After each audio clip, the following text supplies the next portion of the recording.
E falando na Defensoria, o defensor público Clístenes Gadelha toma posse hoje para mais 2 anos à frente da Defensoria Pública aqui do Estado, né, Pedro? Clístenes será conduzido, Ayrton, ao cargo que já exerceu a função no último biênio. A gente vai conversar ao vivo com ele, até para saber quais serão os desafios da Defensoria para os próximos 2 anos, até porque a gente sabe que esse serviço é importante para diversas pessoas, mostrando que a justiça é de fato para todos. Bom dia, seja bem-vindo ao Bom Dia RN.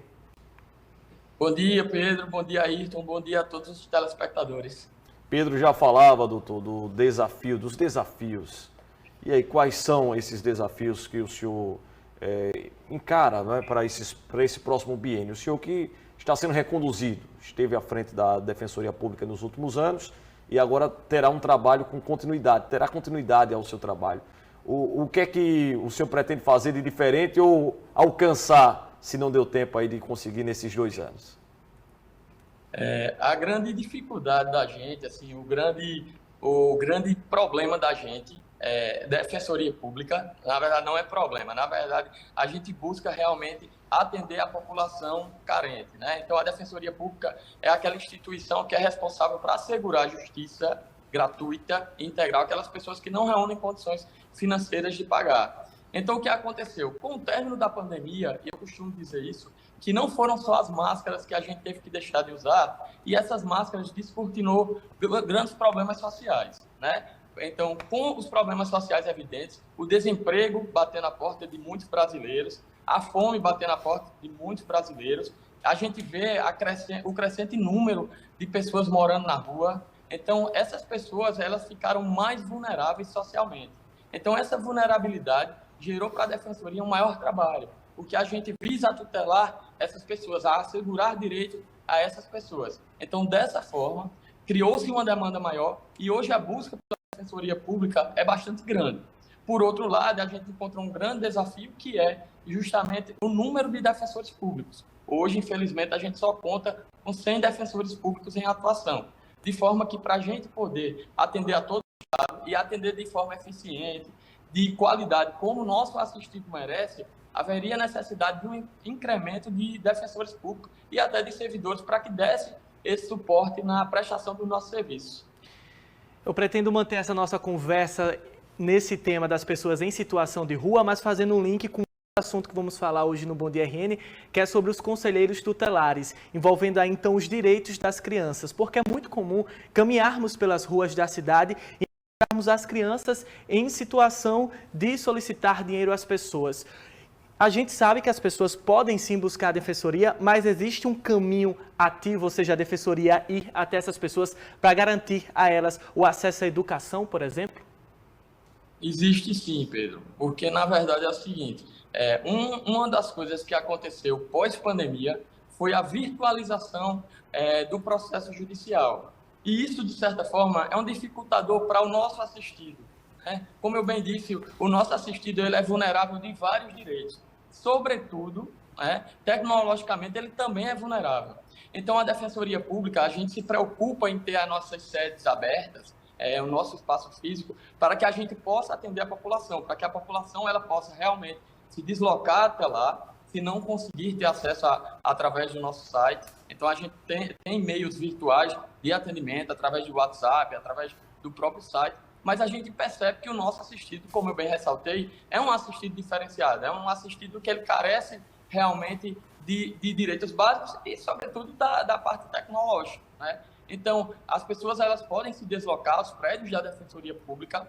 Hoje, a gente atua em formas de atendimento, de agendamento, perdão. Por quê? Porque eu vou falar por mim, que já tenho mais de 40, e antigamente a gente tinha o hábito de ver as pessoas esperando por um serviço público e elas chegavam 4 horas da manhã para enfrentar uma fila, né? Então chegava na madrugada sobre vários riscos, né? E agora não, a gente faz um agendamento e a população ela já sabe quais são os documentos necessários para que possa ajuizar uma determinada demanda ou a gente buscar resolvê-la de forma administrativa sem buscar o judiciário, porque é uma forma mais rápida de solucionar os conflitos.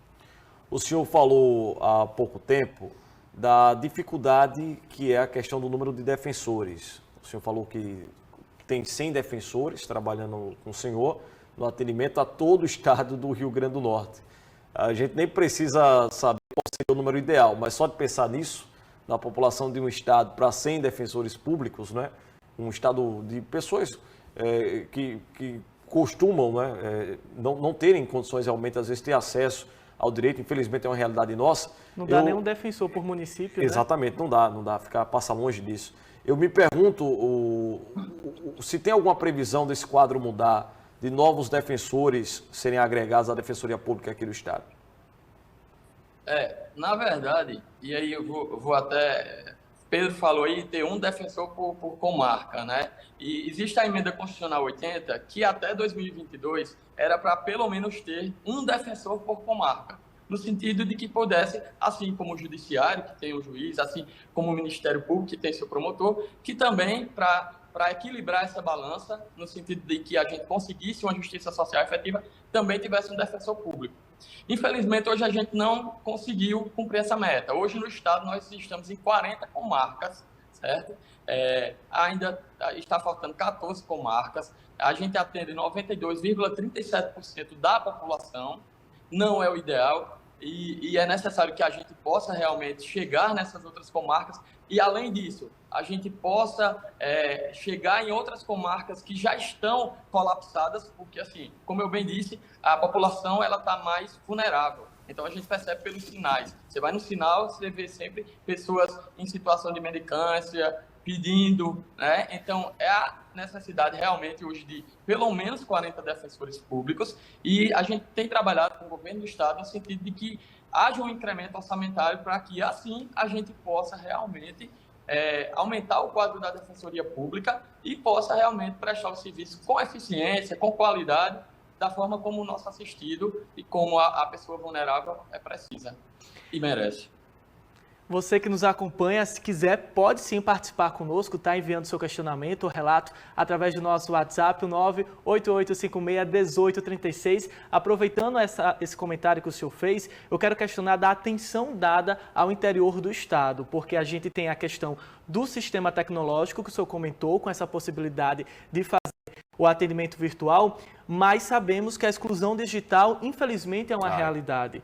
E também tem aquela questão das pessoas quererem resolver no olho, até para sentir um pouco mais de segurança. Como é que está essa atenção, especialmente no interior do Estado, longe das grandes cidades? Como eu disse, a gente só está faltando chegar em 14 comarcas, né? Então, a gente tem defensores nas outras, no interior também. Alguns núcleos, infelizmente, a gente não conseguiu ter um prédio físico. A gente está em processo de locação, mas há muita dificuldade em locar prédios em algumas comarcas. Então, eu tenho 4 comarcas que eu ainda não consegui prédio para fins de locação. A gente busca as prefeituras no sentido de que, através de termos de cooperação, possa pelo menos ser cedido, se o município tiver algum prédio que possa ser cedido para que a gente possa instalar a Defensoria Pública, para que a população vá lá. E é como você realmente disse, assim, eu sou do interior e eu sei a dificuldade das pessoas também do interior de ter esse acesso. Por isso a nossa preocupação. Eu costumo dizer que, assim, para o nosso assistido falta até 4 kg, que é 4 quilos de alimento na sua mesa. Imagina 4G que eles não têm, né? Tem sequer noção. Então, esse atendimento da Defensoria, a gente busca ter um atendimento bastante humanizado, bastante empático, né? Conhecendo a realidade, porque a gente entende com a inteligência artificial a necessidade que a gente venha a se adaptar, porque senão nós vamos ser atropelados, mas a gente não pode deixar o lado humano distante. Então, é necessário que sejamos cada vez mais empáticos, que a gente consiga se colocar na situação do outro e que assim a gente possa defendê-lo da melhor forma possível. Nós aqui do jornalismo da InterTV já vimos várias ações, intermediações da Defensoria de fato salvarem vida, né? Não é exagero falar isso.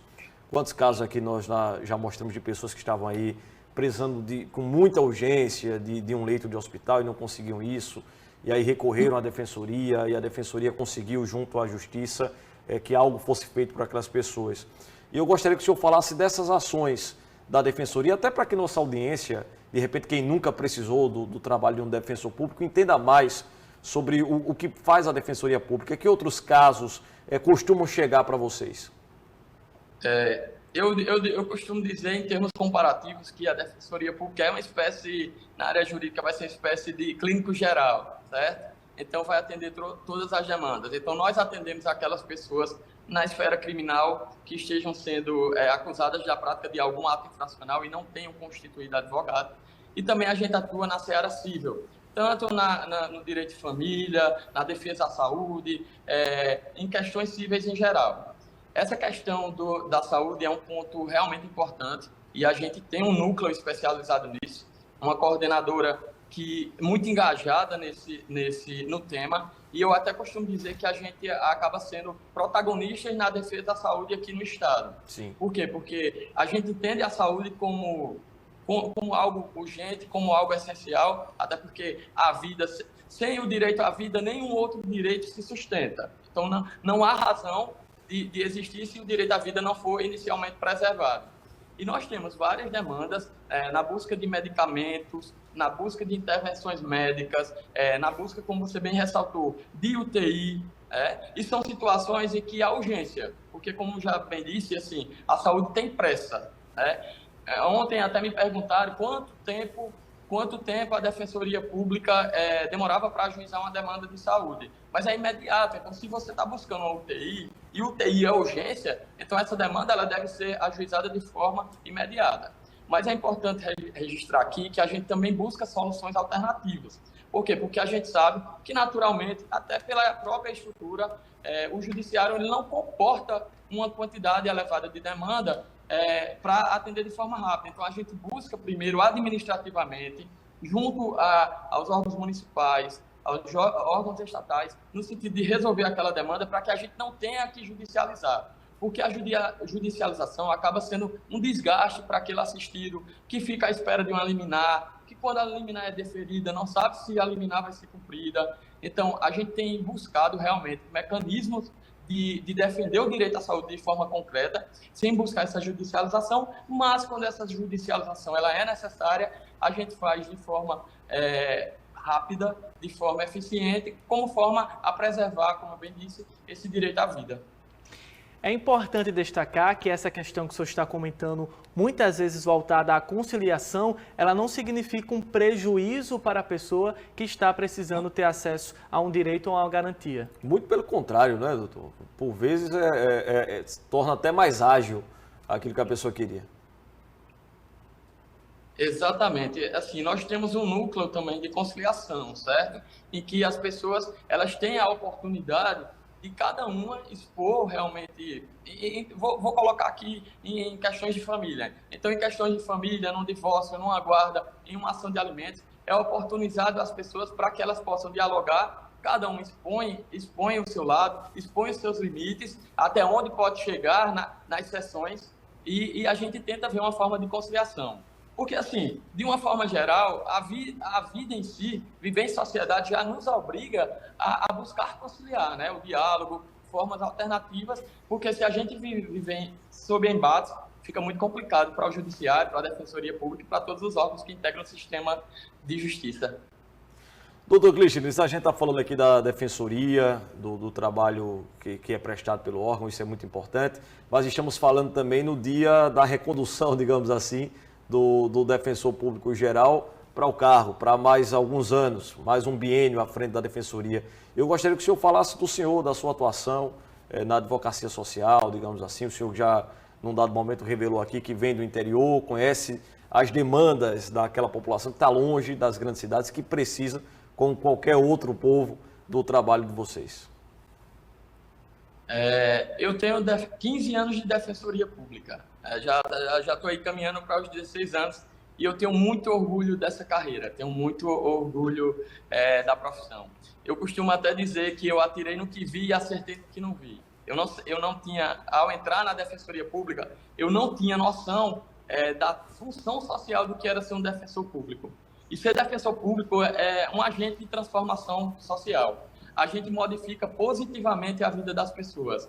A gente pode chegar a lugares em que já não se tem mais sequer esperança de algo, certo? Então, a gente, como defensores públicos, a gente tem buscado realmente trazer para essas pessoas uma justiça social, uma esperança de que o outro dia será melhor. E enquanto defensor, eu atuo na seara civil, na parte de família e na parte civil, e era muito interessante entender que as pessoas, elas, quando conheciam a Defensoria Pública, elas nos abraçavam, nos acolhiam e acolhem, confiam na gente, porque afinal de contas é como se a gente fosse abrir aquela porta que estivesse fechada para que a sua justiça fosse concretizada. Então, eu tenho muito amor pela profissão, é um desafio para mim, enquanto gestor. Foram 2 anos, o primeiro ano é de sempre de aprendizado, e, na verdade, a vida é cheia de aprendizado.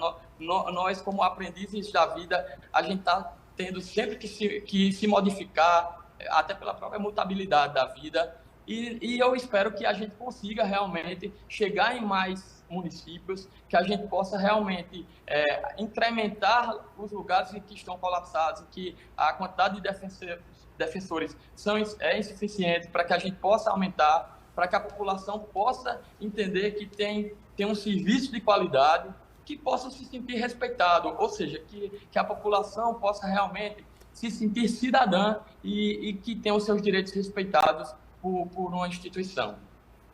É isso, a gente agradece ao senhor Clístenes Gadelha, defensor público geral do Rio Grande do Norte, sendo reconduzido ao cargo hoje para mais um biênio. Desejamos aqui um bom trabalho e que vocês consigam aí todos os objetivos que querem, né, para agregar ainda mais serviços à sociedade. Um abraço. Abraço, agradeço a oportunidade. Muito obrigado.